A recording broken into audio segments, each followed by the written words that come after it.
Simpanan pergi haji simpan dalam bentuk emas 999. Sekiranya kita simpan RM30,000 pada tahun 2021, pada tahun 2022 kos haji sebanyak RM28,632. Simpanan haji anda masih berbaki sebanyak RM1,368. Sekiranya anda dapat panggilan haji pada tahun 2023, kos pergi haji adalah sebanyak RM30,850. Bermakna anda perlu tambah lagi RM850 untuk mencukupkan kos haji pada tahun tersebut. Sekiranya anda dapat panggilan haji pada tahun 2024, kos haji adalah sebanyak RM33,300. Bermakna anda kekurangan lagi RM3,300 untuk mencukupkan kos haji pada tahun tersebut. Sekarang jom kita kira kalau simpan dalam bentuk emas 999.9 di Public Gold. Dengan RM30,000 pada tahun 2021, harga emas pada waktu itu adalah RM272 untuk 1 gram. Bermakna anda akan memiliki tabungan emas sebanyak 110.29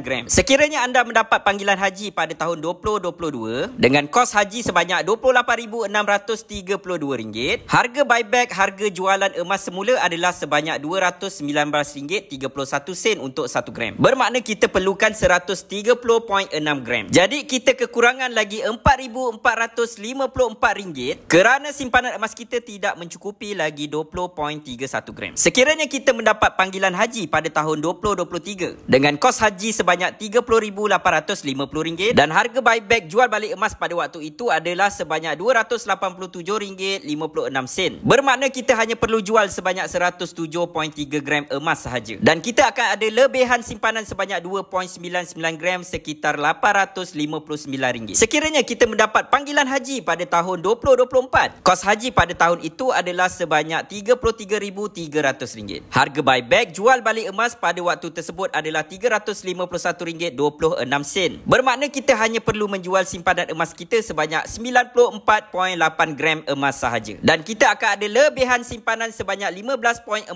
gram yang bernilai RM5,441. Jadi itu adalah dua situasi sekiranya anda menyimpan tabungan haji anda dalam bentuk cash dan juga dalam bentuk emas 999.9 jongkong ataupun dalam bentuk dinar emas. Perlu ditekankan dan diingatkan, nilai RM30,000 disimpan dalam duit ataupun disimpan dalam bentuk emas, kedua-duanya wajib untuk anda bayar zakat. Tiada istilah simpan emas kena zakat, simpan duit tak kena zakat. Sesiapa yang sedang membina tabungan haji untuk jangka masa panjang, mungkin 2 tahun dan 3 tahun ke atas, sebaiknya simpan dalam bentuk emas. Kerana emas adalah satu aset yang melindungi kekayaan kita dan menyimpan nilai simpanan kita dalam tempoh masa panjang. Simpanan emas juga dikenali sebagai aset kalis inflasi. Bermaksud kenaikan harga emas akan seiring dengan kenaikan harga barang, inflasi dan sebagainya. Berbeza kalau simpan dalam bentuk ringgit ataupun dalam bentuk tunai, semakin ke depan nilainya akan susut, kuasa membelinya semakin turun. Untuk simpanan jangka masa pendek boleh simpan dalam bentuk duit, manakala simpanan untuk jangka masa panjang sebaiknya simpan dalam bentuk emas 999.9. Semoga video ini bermanfaat. Kepada yang nak saya bantu mulakan tabungan emas di Public Gold, boleh hubungi saya untuk saya bantu daftarkan akaun emas secara percuma. Dan yang paling penting di Public Gold, beli emas dapat emas.